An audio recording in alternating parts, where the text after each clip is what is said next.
Hello, passengers, and welcome aboard the TV Pilot's License with service to San Francisco and the Tanner household.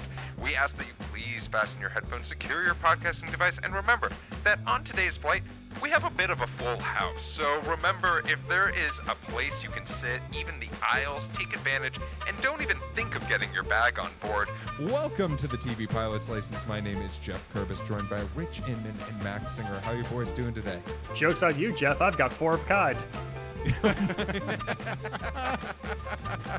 right, and the podcast right here. We're going home. Good night. All right, well done. Well, gentlemen, this week we are talking about something back from the 80s. Maybe you remember it in the early 90s, but it is Full House.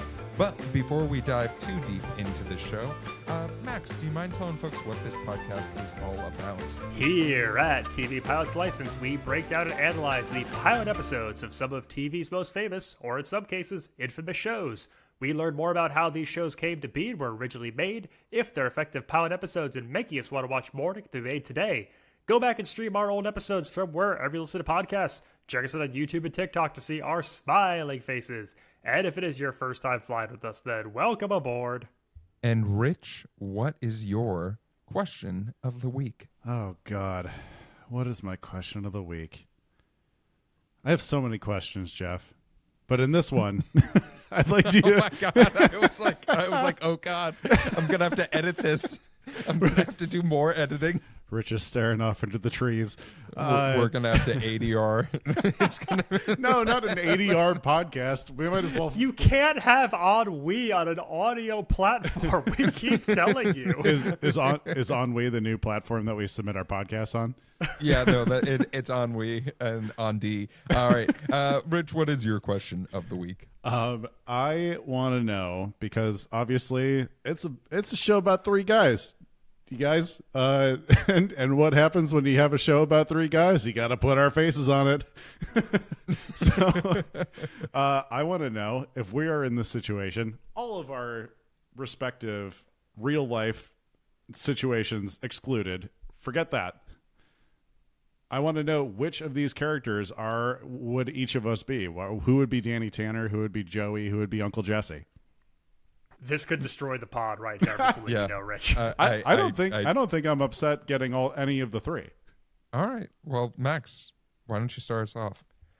I feel like I'm treading in some Danny Tanner territory as just like a real, just like straight-laced, like pretty vanilla individual as far as he goes in this pilot. Could be further from Saget's, stand-up career. But Pilot Danny at least, is so just kind of trying to abide by the status quo, get through the day, is very, very normal, all things considered. I thought you were going to be Joey. Interesting. And we're tossing your current situation aside. I have seen you as a dad. It's great. It is more Danny Tanner than any of the other characters. You've also seen my closet. There's a lot of printed shirts in there. You're damn right. The problem is, this is 3 Joeys.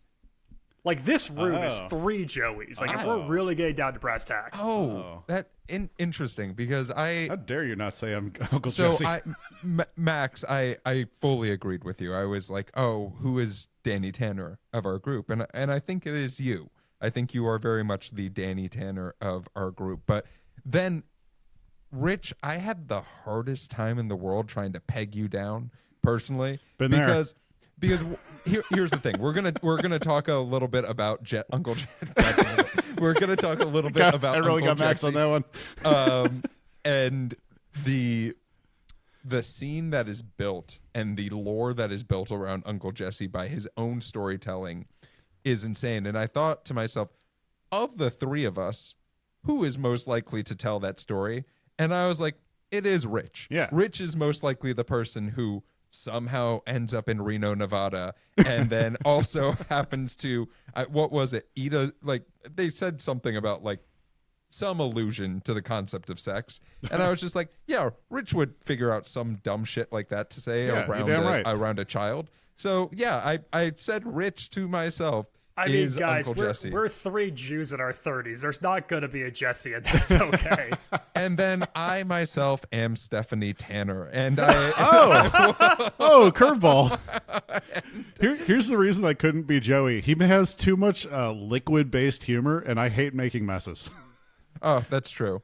But also, it is the. I want to dive into this so badly just to hear your 2 perspectives on this. But Rich, thank you so much for that question of the week. Let's talk a little bit more about Full House.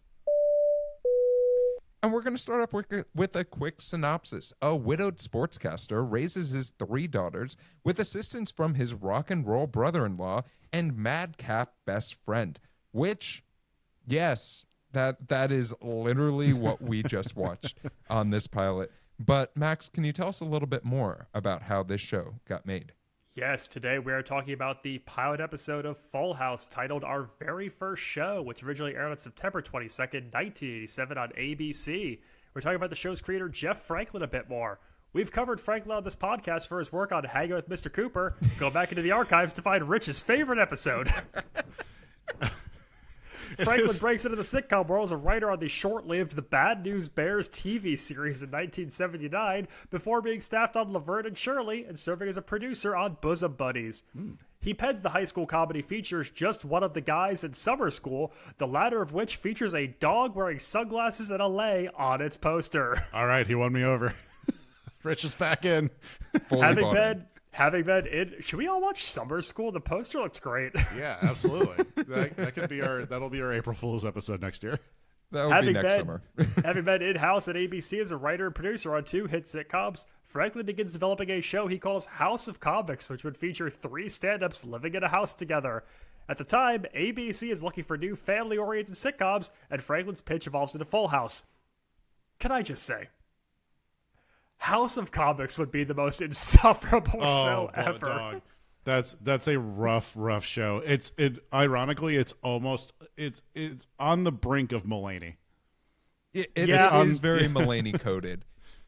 I'm thinking about like when this was on, right? And I'm just like, oh, we're really treading closely to also the kings of comedy at the same time. And it's like, one of these is a lot better than the other. And I'm telling you, it's not the House of Comics winning me over for the most part. Well, and I'm like, stand-up comics from 1987 who have not like broken into TV or film at this point. Like, is he going to try to make a family sitcom with like Sam Kinison and Andrew Dice Clay? I would watch the absolute shit out of that. Don't play with my heart. Well, we're going to talk about some comedians we do know. Bob Saget was the producer's first choice to play the lead role of Danny Tanner, but during pilot season, he was unavailable to audition as he was working as a contributor to CBS's The Morning program. An actor named John Posey played the role in the original unaired pilot, but when the show was picked up to series and Saget became available, Posey was replaced. Posey's had a fine career as a working actor for over 30 years in Hollywood, though nothing reached the heights of Full House. Much like a major plot point from today's episode, Dave Coulier in real life actually lived on Bob Saget's couch when the 2 were young comedians in Los Angeles.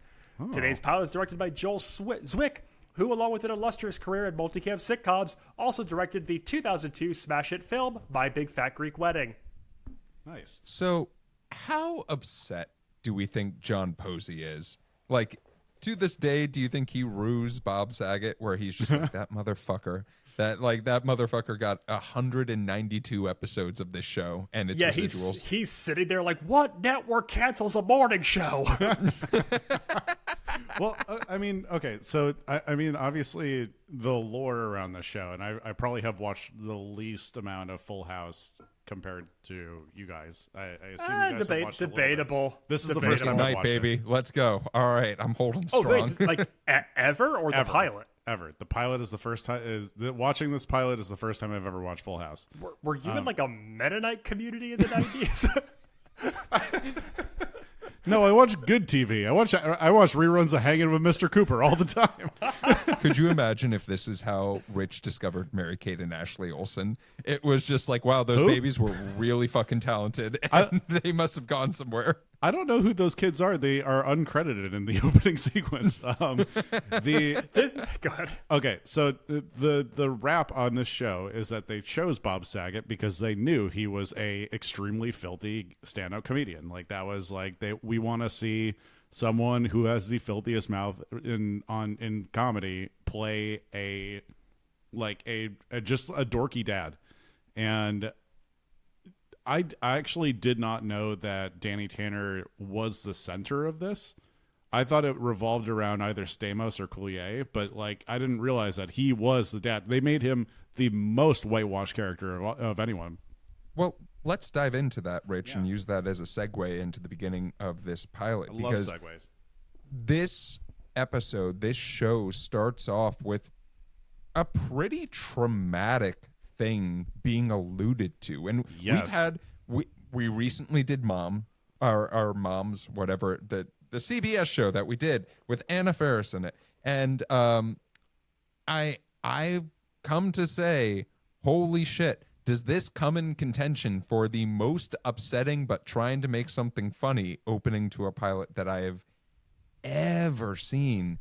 And I mean, Max, for you, I'm curious, are you like, we're trying to mix comedy with truly something that is so traumatic to people.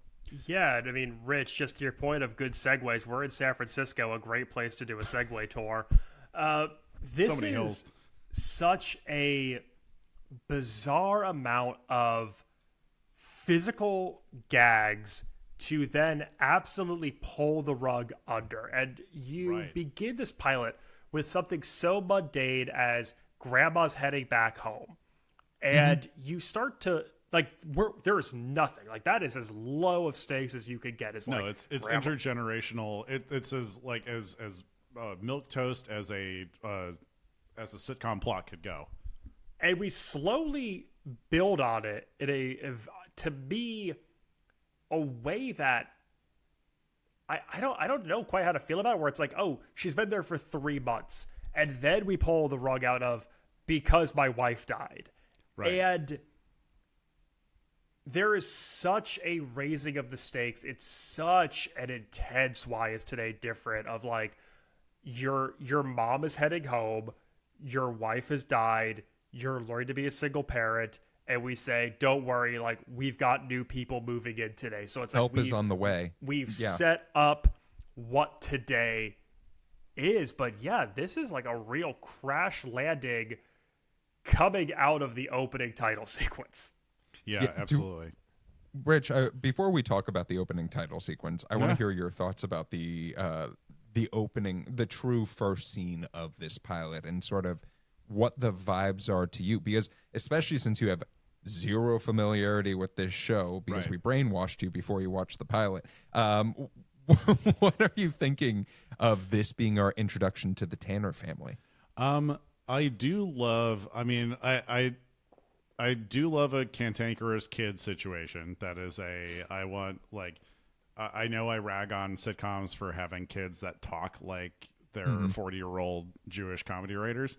And this pilot suffers from that immensely. But you do get like goofy lines. You get characters, you get actors, young actors who are like actually sticking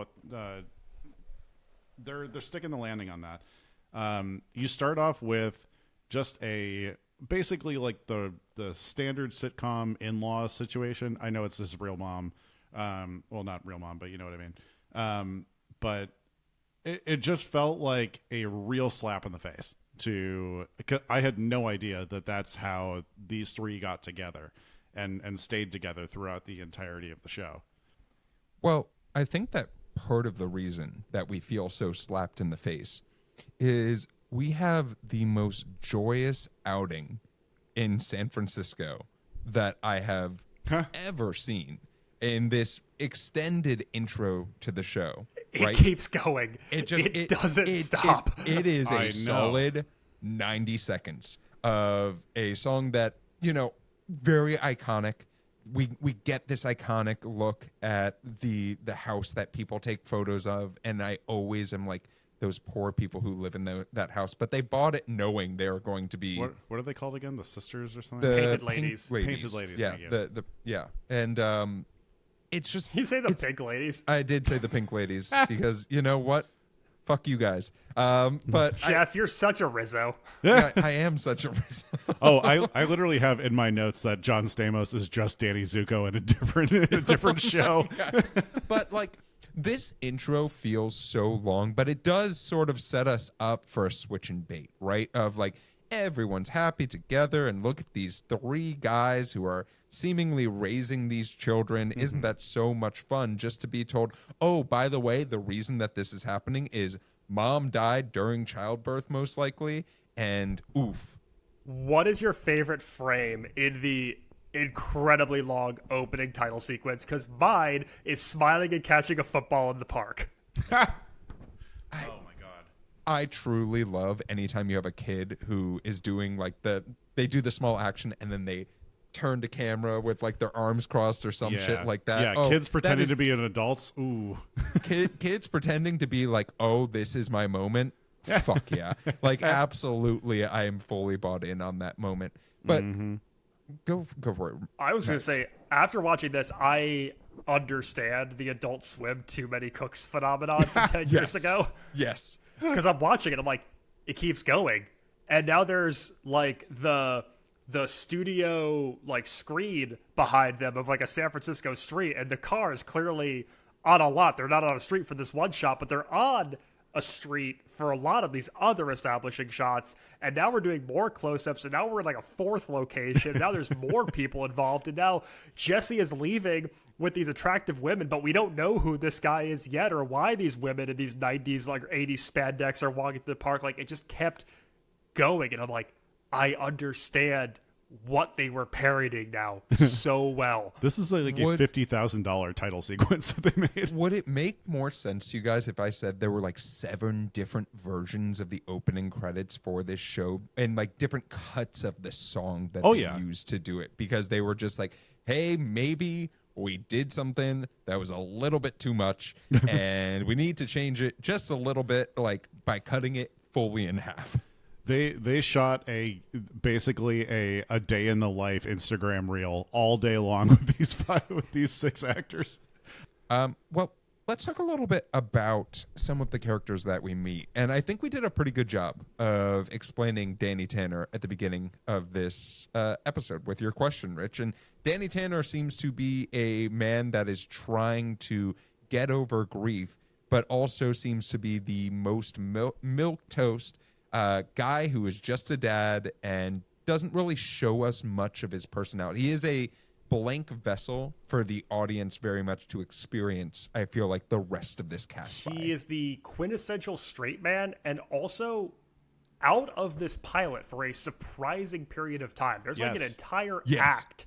Like Danny Tanner is not in the entire second act of the Full House pilot, basically. Rich, how do you feel about like our main character not existing? And normally a pilot is about getting exposition on the main character, and then we come to learn about the other characters that will be a part of our journey. But it feels like they're just sort of like, hey, his big issue, his wife died, ooh, boo hoo, let's meet the other people, they're more interesting than him. It's a really big Why Is Today Different day that Jesse and Joey are coming over to like watch the kids. And the fact that he was doing this with his mom, like just taking turns with his mom this entire time up to this point, is like, oh my God, he's capable of quite a bit. And also it establishes the kids as like their own individual characters, their own personalities. But I think what this does is test the original theory of how can these two guys who are not equipped to necessarily care for kids handle this situation with him gone.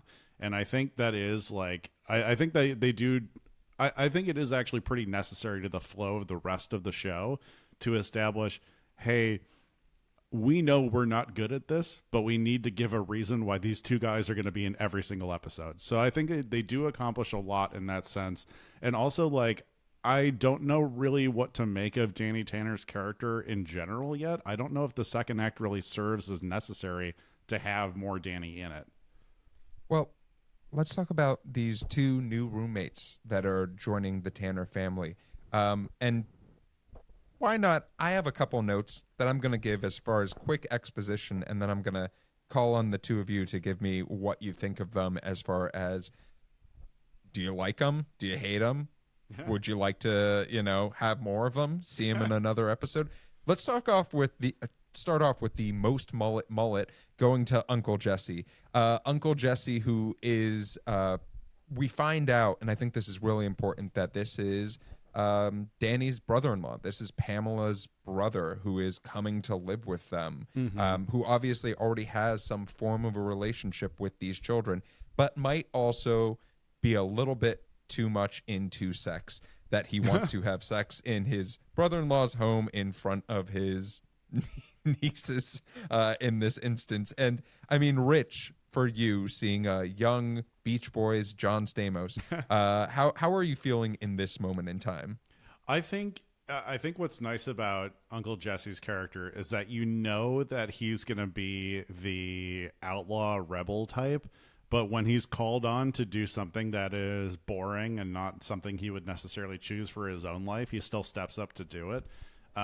You definitely need a break from the it's all about the kids kind of a feeling. This can't feel, you have to have someone who breaks away, kind of like how The Nanny does with Fran Drescher. It is like you need someone who is a fish out of water, and this is him, baby. Because you can't just do it with just Joey. Joey is not like enough on its own to, his character is not enough on its own to be a full fish out of water. Max, what about you? Do you feel like you're excited about Uncle Jesse, or? I mean, we've got a 24-year-old Greek god by the name of John Stamos in this pilot. We're a year away from him appearing in the Kokomo video playing steel drums. Ooh. And yeah, what I appreciate about this is that it's such a bold choice entry. And they do the same thing with Joey after this, which I think is fascinating, which is the entry shot, like from a camera perspective, is the exact same angle. They enter from the exact same door. The camera's framed the same way. We set up the shot the same way, and they both enter with large props, which I think is an interesting way to add a character choice, because like it says so much about who they are. Jesse comes in with a motorcycle helmet and a guitar case, and he enters by tossing both things. And it's like, all right, I know who this person is off of this visual. Joey follows up with being obscured with dirty laundry and walking around like a dirty clothes cousin It, where we don't see his face. Yeah. I'm like, okay, I know who that person is. Yep. And I will give them credit that for a multicam, this is a fun way to establish a lot, and very much that rule of like show don't tell. I get a lot of Joey and Jesse without having to be told it. Yeah, I think it does a good job of establishing the like it takes a village nature of why we need this group to be together, because you can't do it when we did Reba's family is very warts and all. Mom's is extremely warts and all. And you don't really have all that many warts until Jesse and Joey come around, except for the fact that they have alluded to their mom being dead. That is too big of a bummer. You need like definitely a lot more comic relief in that sense. Yeah, you can't follow Daddy all day for this pilot. No, that is too sad. Well, let's talk about Dave Coulier. You ought to know about Dave Coulier. So I think that this is such an interesting character, because there is going to be, when we're talking about such a heavy subject, having someone who is as talented in impressions as this person, who also Max is sure. Let's go with that, Jeff. You know what? Dave Coulier knows what he's good at this point in time in this pilot. The writers also are trying to figure out what he's good at this time in this pilot, and they give him two things: lots and lots of impressions. It feels like an SNL audition now. Well, Jeff, I feel like that's pretty ironic of a choice, if you ask me.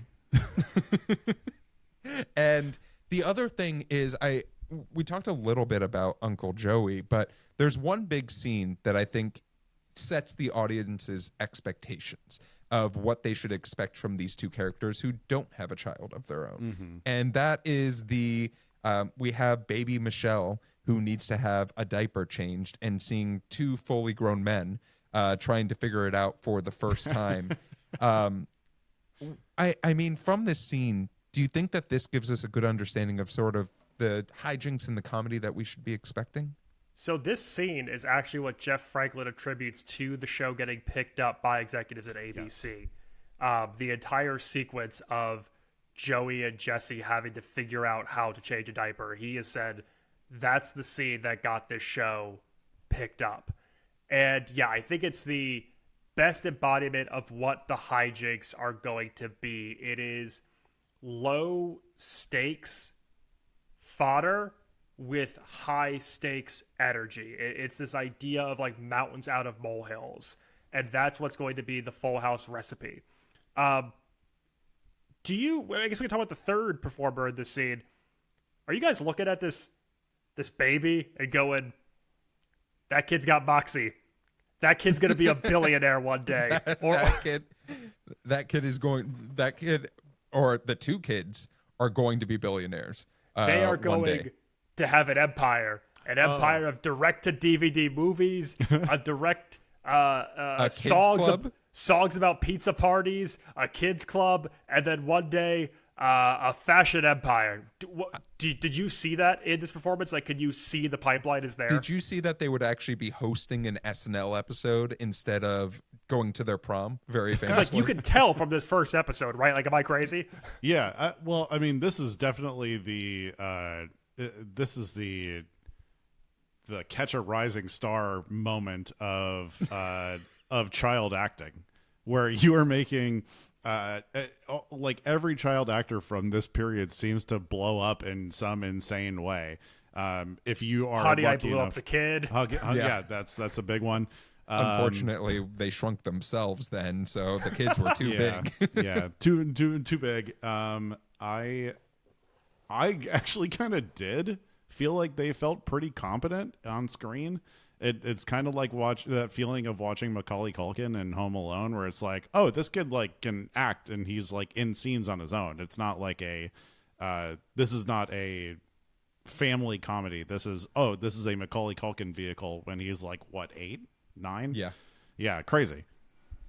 I do want to talk about the children in this pilot because they're very much a large part of this show, and they establish that very, very quickly. As far as we have the character of DJ, we have the character of Stephanie. Yes, we have Michelle being played by the Olsen twins between scenes so that they could get around, child labor laws, which we all appreciate and think are something. Wait, there's only they play them as one person? Yep. I thought they were twins in the show. No, they trade off on who's the baby for labor law. Oh. And for the first few seasons, they tried to trick the audience by crediting them as Mary-Kate Ashley Olsen. Yeah. What? So this is all just like a financial crime? Yeah. Labor laws, all that fun stuff. But the word crime. I mean, crime is such what does that even mean anymore? But I'm curious for the two of you, for a pilot that is about family, we do have to have some kids. We've seen shows like Reba where they include them, but in small doses. Right. This is a lot of the children. This is Candace Cameron Burr is in this pilot a ton. Yeah. That is NHL legend Pavel Bure's wife, I'll have you know. Oh, actually? Yeah, that's why she's Candace Cameron Bure. And the character of Stephanie is very much front and center in this pilot, and very much someone that is like, you are going to either love or despise this character depending on how old you are, I feel like. So, I mean, looking at it as a theme of we have a ton of kids, they will be driving plot lines.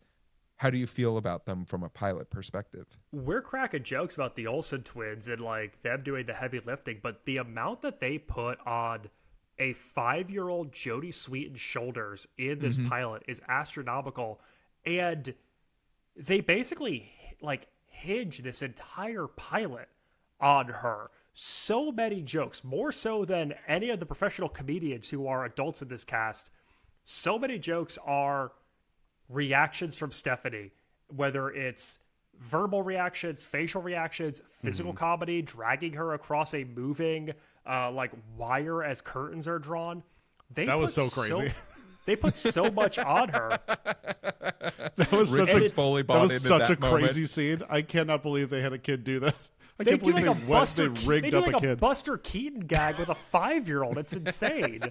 It is very. I mean, is that worth talking about? Like the physical comedy nature of this, like the key scene feeling like a bit of like a Three Stooges, Marx Brothers kind of nod. Oh, 100% worth talking I think about so. it. I think that's one of the things about, you can see in parts of this pilot why this show got picked up immediately. The diaper changing scene is such a perfect moment of seeing two adults, and then like all the credit in the world to Jodie Sweetin in this scene, because she is a side character who has just a few lines that make it wonderful. The reveal of the diapers in that scene, I know that sounds so dumb when I say that out loud, but the reveal of the diaper literally had me cackling, because I was like, that's exactly what a kid actor is supposed to be doing, is they are supposed to be the cute but the obvious in that moment. And we've done a lot of stuff from like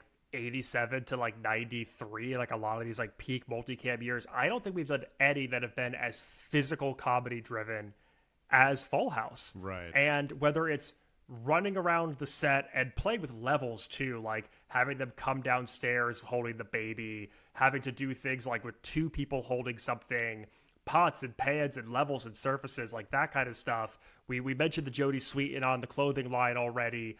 The garage door jokes, like all of these things are so physical, and using the set in a way that it feels Benny Hill, it feels Three Stooges, it feels Abbott and Costello in a way that some other shows maybe don't. And I think that's what resonates with people, is that this feels like a comedy of 50 years earlier. You know, this is as indebted to Abbott and Costello meet Frankenstein as it is to like Family Ties.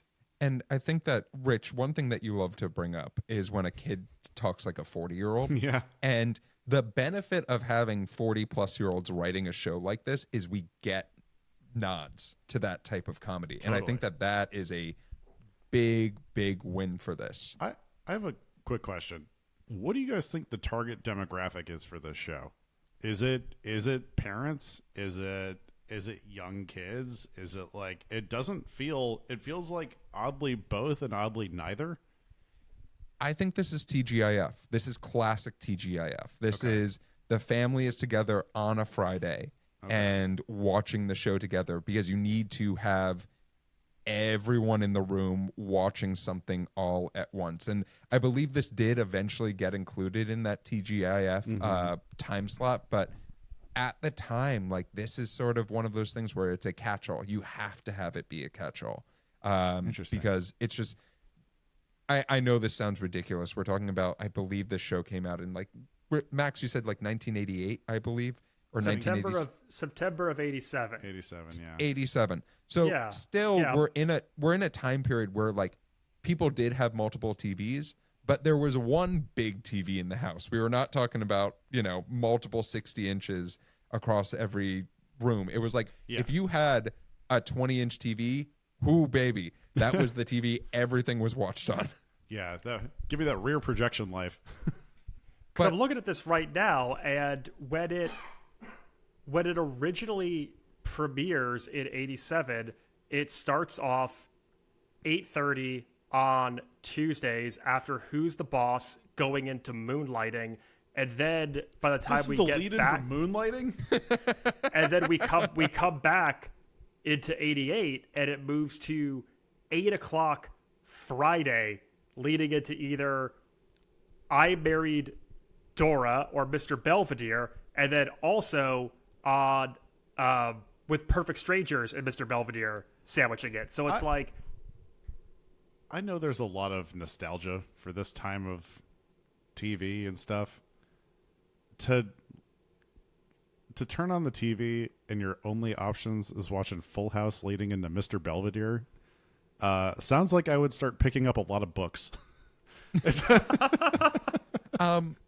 I mean, I don't blame you whatsoever, but I do want to talk about one final bit of this pilot, and that is our big cathartic speech at the end of this pilot that we get from Danny Tanner. Oh, the BCS? We love talking about these speeches, but I think that this one, that Bob Saget doesn't have to do that much heavy lifting in this pilot until this moment in time. And well, yeah, the kids are pretty small. Anytime he picks them up, they can't be more than like 20, he 30 can hold pounds. 2 to 3 of them at a time. He's a very large man. Yeah. So I'm curious for the two of you, did the big cathartic speech hit in this pilot? yeah, I think that it works as far as the cathartic speech and giving the mission statement for what Full House really is. There is an entire second act of hijinks involving your two side characters, but what it really is this declaration of we are family and we all have each other. And, you know, I think giving that is clear that they know, even if they don't know what this show is, if they don't know what the interactions or how A and B could do a scene together or C and D could do a scene together, they know what it has to come back to at the end of each week. And I think that's an important thing to at least leave off in a pilot. And I think that Saget does play it with a lot of heart and a lot of gravitas and like communicates well. I was like, oh, like you have some chops. Like you actually are a like pretty decent sitcom multicam actor. Right. Rich, you're nodding your head. I'd love to hear your thoughts. Yeah, I mean, you gotta you have to have at any pilot the reason to keep the cast and characters together, and that's it. He had one shot to do that, and that was what they chose. You had to do the big speech to remind them all that, like, even though one's a screw up and one's a playboy or whatever, like they are still family. This is still like something that is going to draw them back together. And yeah, I think Bob Saget did. I mean, from how I know him, that is like a surprisingly like good like monologue that he was doing. I can't skip over Uncle Joey just bribing DJ to get out of the garage. I love a kid bribe. Let's talk about things we loved. And Rich, you love a kid bribe, but is there anything else that you loved about this pilot that you wanted to give a little bit more shine? Absolutely. We got a couple really, really great Joey and Jesse lines in this diaper change scene. We got Joey slamming the dirty diaper in a kitchen bowl, and Jesse replying, "Good thinking, Joey. Keep it fresh." I'm like, that's the sitcom shit I'm here for. And then also just the line read of, I really was expecting the scene to be done, and he drops that's Netflix. I'm sorry, that's Fuller House on Netflix. he drops "your baby's a pig" on at Bob Saget. I'm like, that's a gold mine of a line. I love that one. Max, what about yourself? I like that every lead gets their own little side quest in this pilot. Yeah. Like everyone gets their own little miniature B plot, whether it's, we mentioned Joey trying to bribe DJ, the oldest child, like the running joke around that.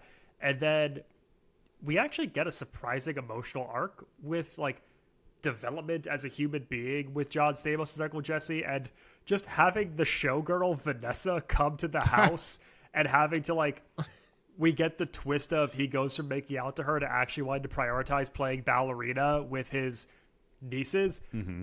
We cram so many little adventures and side plots into 22 minutes, and they're all outlandish. Like, again, Full House, if it does one thing, is it takes a very simple premise and very low stakes, and it makes very, very big choices to play those stakes. Totally.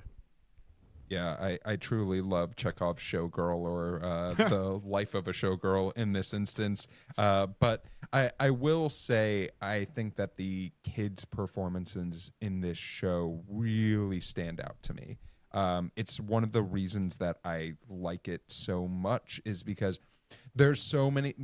You have this really weird scale where it's like, hey, if you give us like 2 little kids, it's like, why are the kids there? Then you give us like enough kids, you're like, oh, that's fine. It's like a nice little taste. Then you give us too much kids, and then it's like, oh, that's too much. Then you give us way too much kids, and it suddenly gets good again. And and this is one of those where we suddenly got way too much kids, at least in my mind, from all of the shows that we've watched. And I was like, oh, fuck, like this is actually pretty good. And I understand why there was this craze during like the mid 80s to the early 2000s where we just had kid-centered shows. And that is not me commenting on child acting. Because you could pay him $7 an hour. That is not me commenting on the economics of child acting, but it is something that I think is a really big reason why this show does work, especially with the comedians that surround it. Let's talk about wait a minute moments, things that cause you pause. I'm going to start off really quickly. Max, I don't know how you change your child's diaper, but I don't say shut up to my baby or my hypothetical baby to try to get them to quiet down. And why not? That, boy, was that slightly off-putting. Also, I did not need to see a baby's ass on the camera. Personally, I did not. I thought it was like I'll give all the credit in the world. Boy, did John Stamos keep Mary Kate Olsen nice and tight to her, so we did not get a front and a back. Yes.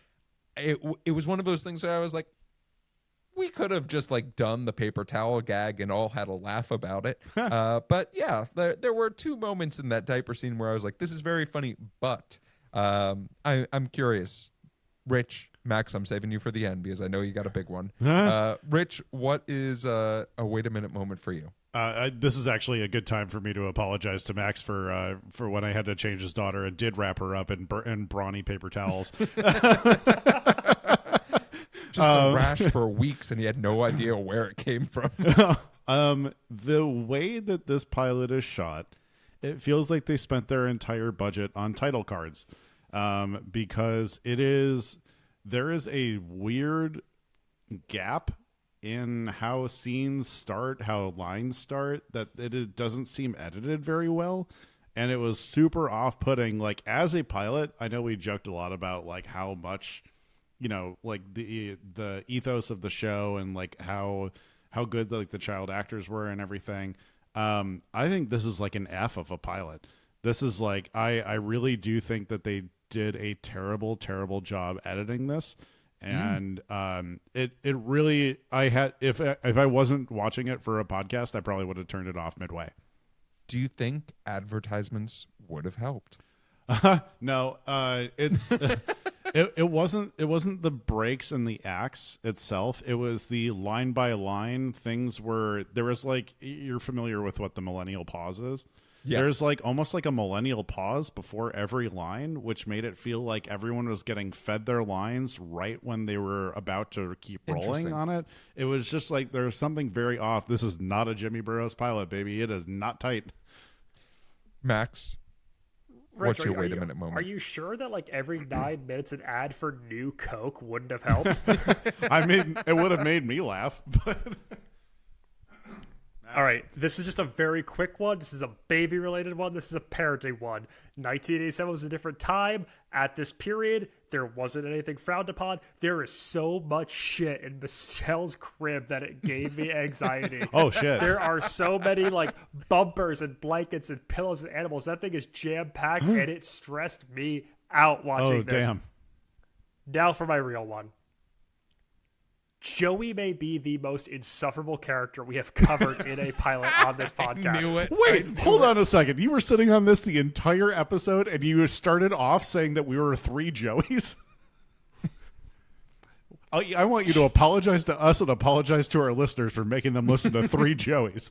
All right, fine. I apologize. We're all to John you. Stamos, Rich. We're all Stamoses. We all have flowing hair and the bodies of Greek gods and incredible guitar skills, and we have fun motorcycle trips to Reno on a whim. Rich, I got it for you. I'll send you that clip to listen at night to go to sleep. Yeah. Thanks, Every single Joey gag is just beaten into the ground. It's bad. And the impressions one, it's like, okay, that's Dave Coulier stand-up stuff. Some of those impressions age better than others. You can decide what the ranking order of those are. The button, though, I want to specifically single out the button of this pilot. Because when they say Michelle likes music and Joey starts to break into the theme song of the Flintstones, Thank you for reminding me about this. Right. I'm like, oh, that's cute. Someone's going to cut him off and we're going to sing a baby song. And then no one cuts him off. They sing the whole song, dog. And then Jesse joins in. And then the kids join in. And then someone's like, let's go around in a circle. And I'm like, wait, you could just say let's go around in a circle and do that? Did you just say the stage directions out loud? And we do the entire song. I'm Ron We do Burgundy? the entire Flintstones theme, just going around in a circle, going like, arms in a marching position. And then that's the end of the episode. That's our button. We end with that. Right. So, Rich, I think this is a good combination of your and Max's wait a minute moments, because I would like to propose something to you. I have this written down in my notes, and that is we have our big cathartic speech by Danny Tanner, and then we just end with the family together with maybe a single line from why am I blanking? From Stephanie in this instance, asking about ballerina time or something of that sort to end our episode and know it's going to be okay. Would that have been better, Max? Would that have made you a little bit less upset? Yeah, I didn't think they were ever going to stop. I think that I think that to this day, nearly 40 years later, they are still marching around in a circle around that playpen in the living room singing the Flintstones theme song. They are. Well, we do have one more question, and this is an in-flight question. Our in-flight question this week comes from Jessica in Ohio. And Jessica asks, this TV show always seems to make me think about the movie 3 Men and a Baby. What's another classic film that you'd want to see turned into a sitcom? Ooh. This is extremely open-ended, so I want to thank you for that in-flight question, but I also like to think of 3 Men and a Baby with this pilot. So I'm curious, is there a TV show that you want to see inspired by a movie? Yeah, Jeff, you know how earlier on I said that we were a year away from John Stamos being in the video for Kokomo playing steel drums? Yeah. Well, that song was on the soundtrack to the 1988 Tom Cruise classic Cocktail. Yes, it and was. that is my pick. We are revisiting the classic role of Brian Flanagan, a guy getting out of the armed forces, trying to find a way to live his life in New York City, getting caught up in the high-stakes world of flair bartending before fucking off to Jamaica and going to work at a resort as the cool American expat there. And we are absolutely turning Brian Flanagan and all of his shenanigans into the multicam sitcom we need. Hell yeah. Rich, what about yourself? Field of Dreams. What happens to the baseball ghosts when they go away? I want to know.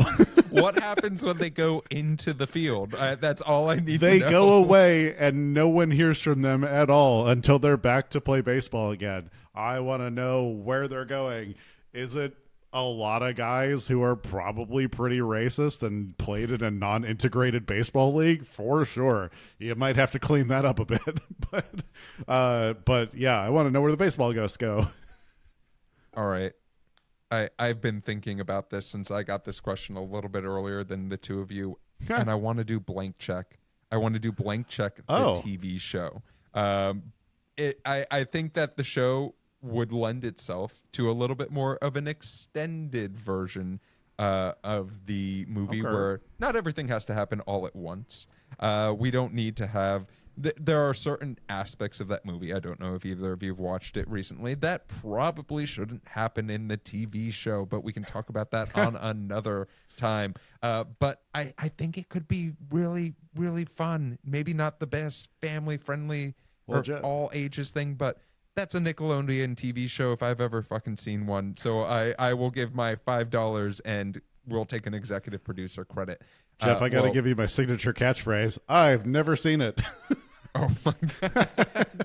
Well, let's talk a little bit about the history of this show. And thank you for that in-flight question. We'll talk a little bit more about how to submit those at the end of the episode. This show had 8 seasons and 192 episodes. If you want to watch this show, I found it on Hulu. You can also find it on Disney+. The show was filmed almost entirely in Culver City, but one episode actually was filmed in San Francisco, and there also was a season finale, I forget which season, that was entirely filmed at Disneyland, where they had to shut down parts of the park Did you say a whole season? No, one episode I'm for sorry. one season. I'm sorry. Yeah, an entire season. They just shut down the park for 2 days and just filmed. As far as this show, we've talked about backdoor pilots.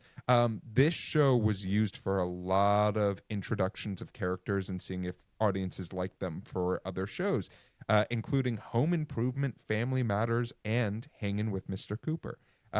Let's talk a little bit about retail and merch. Yes, there are DVDs for every single season of this show. There are also books for this show that were made that were extremely popular. And Dave Coulier's character of Uncle Joey had a puppet named Mr. Woodchuck that was then sold in Toys R Us's as a limited edition figure that...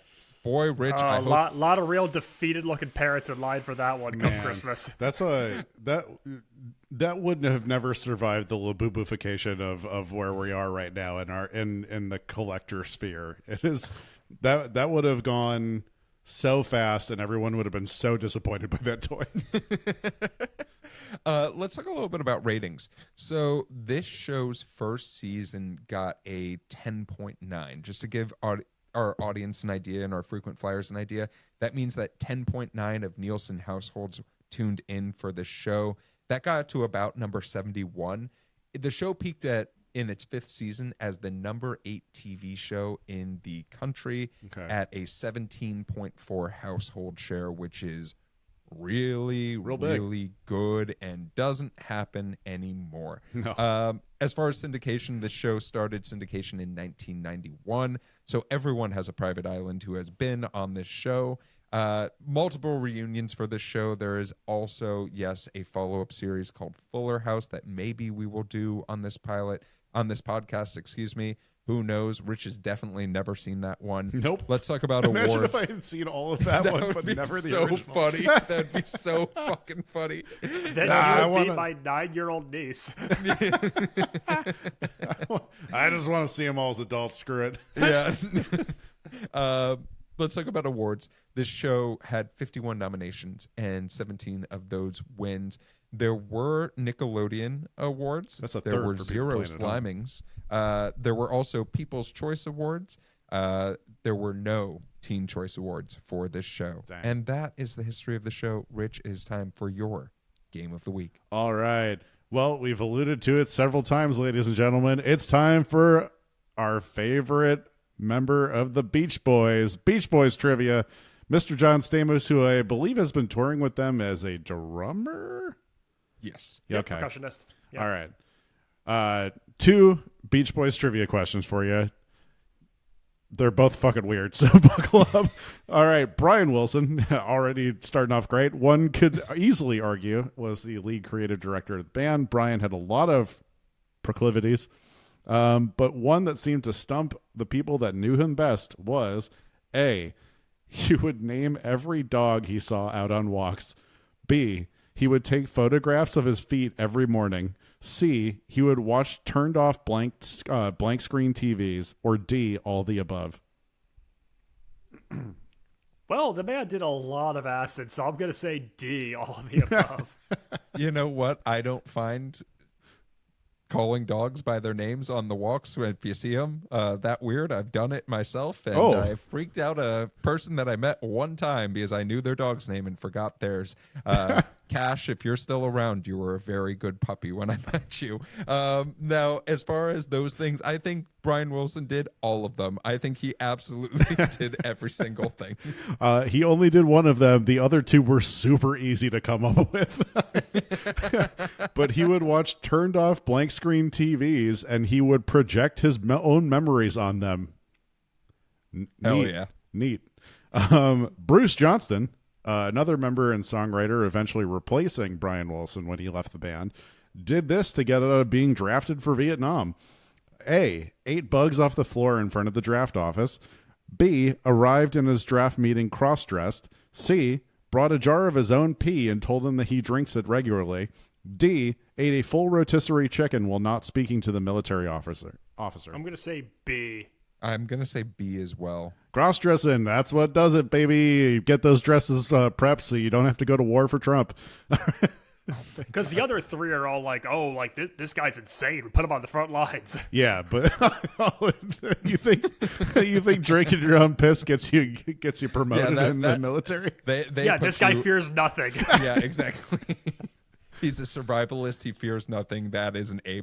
Well, Rich, thank you so much for your game of the week. Gentlemen, our flight is coming to a land, but before we go, I have 2 questions for you. And the first is, would you watch more of the show based off of the pilot? We definitely had our concerns, but we also had some bright spots that we really enjoyed about it. So I am genuinely curious about what your answers are going to be. And the second is, there isn't much TV like this on network anymore. The idea of a full family TV show that features children very proudly in it, but also is for adults and has some very, very adult themes.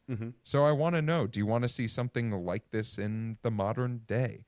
And Rich, I'm going to start off with you. Well, seeing as this is how the very first time that I've ever watched Full House, I do know that the fact that it stuck around for 8 seasons is that it does probably get better than this. It does probably have better flow than this. I am still, I almost feel like I could potentially be in the target demographic for this if I was my age when I was in 1987. That said, nope.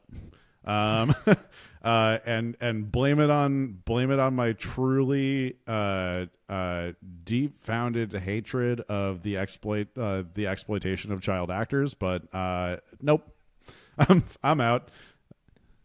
Max, what about yourself?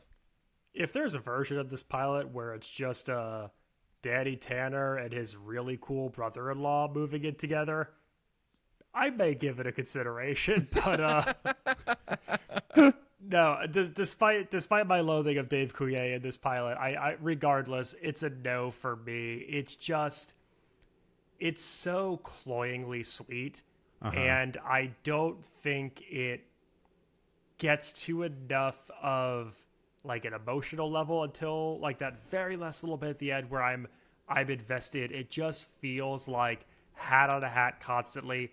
For your second question, I don't necessarily think we need to see this type of show. I think what we determine as like TV for the whole family, like that definition has changed, and I don't think we need something that is so like saccharine and so sugar coated. I think that the place that we're at now, you can watch shows as a family. They can also have some teeth to them, and I just don't think we need this like cuddle up TGIF kind of thing in today's age. All right. No and yes. No, I will not be watching more of this show. This show, I think, took some time to figure out what it needed to be. And I can say, based off of the pilot, I would not watch more of this. There are later episodes of the show that I think are really, really well done and have some really great messages. Is it the one where the Beach Boys come to sing Kokomo to the family and then leave? But I think that this pilot is one that does a disservice to the show in general, even though it had a few bright spots. As far as shows for the whole family, yes, I think that we do need to have more shows for the entire family. But Max, adding on to what you said, they don't need to be so goddamn sweet. Families are not perfect. Families have warts, and warts are good things to show. And if we have media that just displays perfection, it's not great. That doesn't get people talking. Show these small children being fucking dirtbags. I point to, there are a lot of shows that have had young kids as the center of them that tend to then be like, hey, the show is about this person, but then we focus on the family around them that makes them that way. And I tend to find that so much more interesting. Just say young Sheldon. Yeah, it's young Sheldon. But I thought you meant like Blossom or something. but like, no, I think that we have come to an age where, because we want to protect children in the acting industry more often, we have to get a lot more creative. Which is a positive thing. That's a positive thing. This is not me complaining. Trust Yes. me, this is me being like, please more. And No, make them dirtbags. And I think that having watched some shows like Young Sheldon, some other shows that have child actors in them, and you're like, you can tell, hey, we only had them on set for a few hours and we made the best of it. It calls for better writing. It calls for just a better experience and better acting as well. So yeah, I'm for that, but I want it in today. I don't need a show where it's just about the kids and then I'm wondering, did they get to go to school? Did they get to, were they taken care of? Were their parents treated well on set? Were they treated well? Are they okay now? Because those questions all were going through my mind watching this show. Well, gentlemen, on that fun note, that is our flight. But before we go, I want to make sure that folks can find you wherever you want to be found. Rich, where can folks find you? You can find me giving Bruce Willis a record deal, and you can also find me on Instagram at Damn That's Rich. You can find original sketch comedy for Max and myself over on TikTok at Dadwagon Comedy. Max? You can find me coming over to your house to do my laundry and on all things social media at Maxwell Sing. I told you need in unit. And you can find me trying to make a diaper out of my toilet paper or my paper towels. We'll see which one's more absorbent. But if you're looking for me on social media, you can find me at Run Jeff Run. If you're looking for the TV Pilots License, you can find us anywhere you listen to podcasts. You can also watch our smiling faces on YouTube. Please make sure to like, subscribe, leave a review. I just read a wonderful Apple podcast review that really warmed my heart a little bit. So we do actually read those. So I thank you if you take the time to do them. Thank you for doing that. And if you want to submit a question, an in-flight question, you can submit those at tvpilotslicense.com. You can also shoot us a text with those questions at 213-290-1713 or leave us a voicemail. Make sure to watch out for some of the stuff that we have coming up.